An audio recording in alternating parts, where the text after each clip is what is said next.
Welcome to the deep dive, everyone.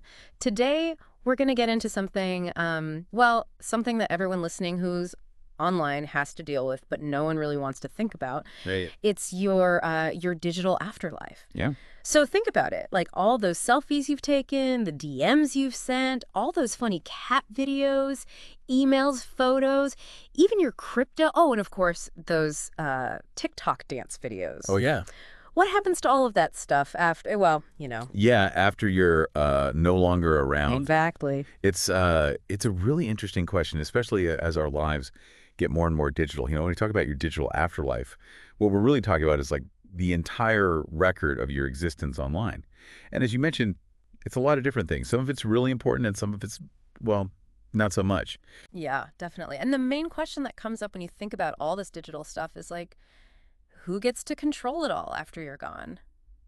You'd think it would be a pretty straightforward process, Yeah. but honestly, it can be a real pain for your family if you don't have a plan. Yeah, for sure. And get this, 70% of people haven't made any plans at all for their digital afterlife. That's most of us, maybe even you listening right now. That's a huge number, and it's exactly why we're doing this deep dive today. We want to help you understand this whole thing and give you the information you need to start thinking about and managing your digital legacy so you can decide what happens to your online life after you're gone. Yeah, that's a good way to put it. Okay, so your digital legacy. Kind of weird to think about, right? Have you ever, really thought about what all your digital stuff will look like to people in the future? Yeah. I mean, I keep thinking about those TikTok videos I made. What if those are, the only thing people remember me by online? Will my grandkids, in 50 years, be scrolling through the internet and be like, oh my God, look at what grandma was doing? So embarrassing. That's a pretty relatable thought, and I think a lot of people listening are probably cringing a little bit right now. But it brings up a really important point. Hmm. It's not just about who can access your accounts. It's also about what kind of story your digital life tells about you. Like, what if your great-grandkids find out you were obsessed with, I don't know, alpaca memes? Yeah. It's like whole new kind of inheritance. But instead of giving them your old stuff, you're giving them all this data. It's true. So, how are the big tech companies, the ones who basically control all our data, dealing with all this? Right. They're the ones who have all our info, so they must have some policies, right? Yeah, they do. And it's interesting because they all handle it a little differently. So Facebook has this thing called legacy contact. You can choose someone to manage a memorial version of your profile after you're gone. They can post a last message for you, update your profile picture, even delete your account if that's what you want.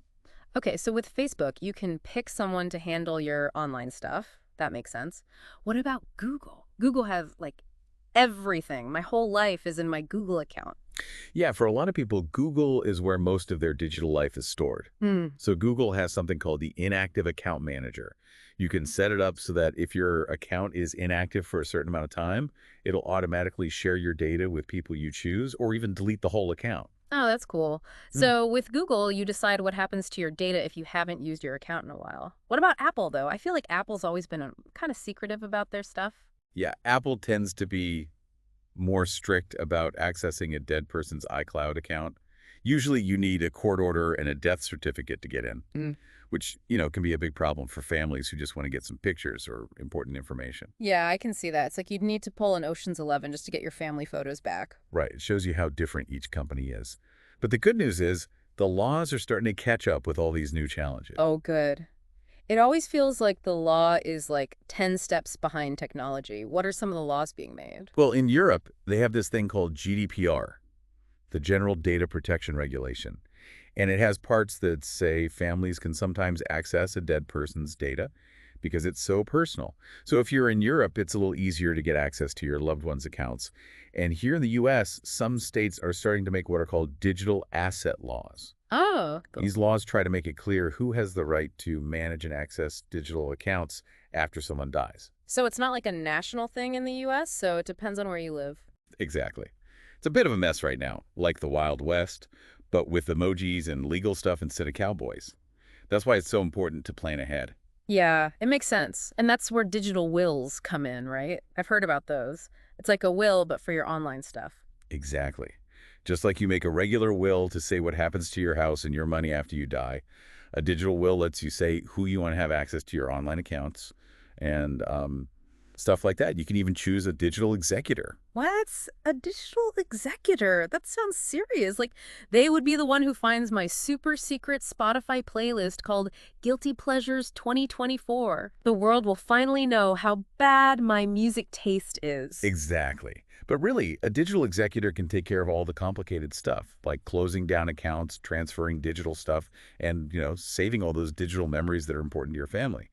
But it's important to know that digital wills aren't always like legally binding. It depends on the laws in your country and what each website's rules are. Oh, I see. So even if I make a digital will, it might not be enough for my family to get access to everything. Yeah, that's something to keep in mind.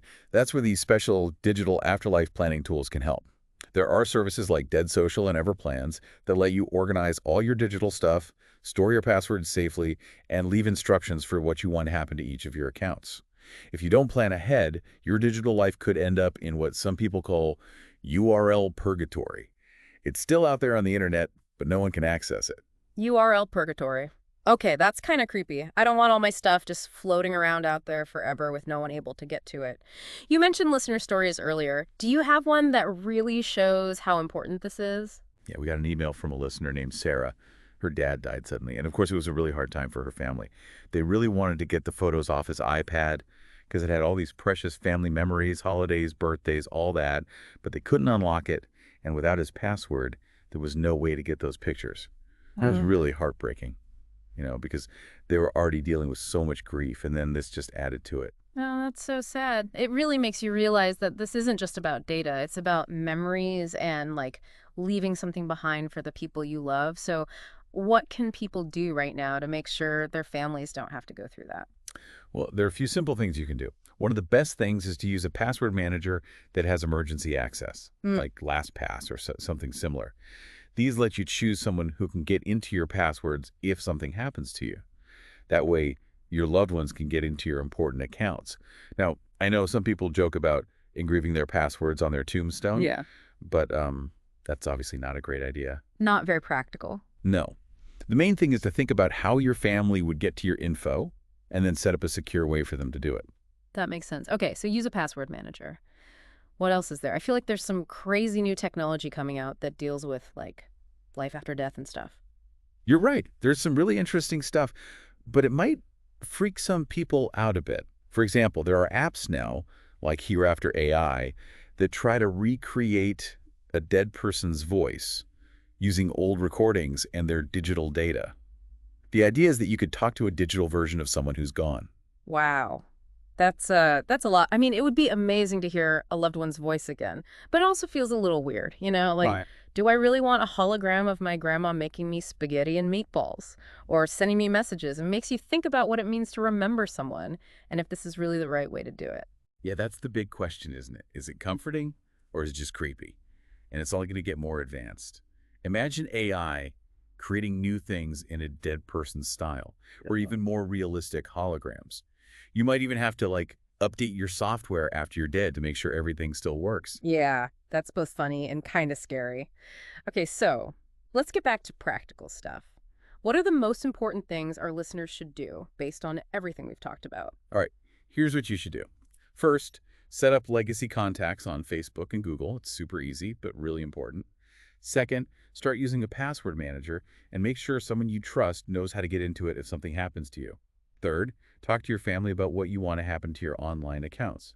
And lastly, maybe take a look at your online stuff and delete anything that you wouldn't want people to see, like those embarrassing alpaca memes. Great advice. Everyone listening should do those things, like right now. So, as we finish up this deep dive into the digital afterlife, here's something to think about. What does it really mean to leave a digital legacy in a world where everything is online? And how will future generations see all this digital stuff we leave behind? It's a big question, and it's only going to get more important as our digital lives become more and more connected to our real lives. Thanks for joining us on the deep dive.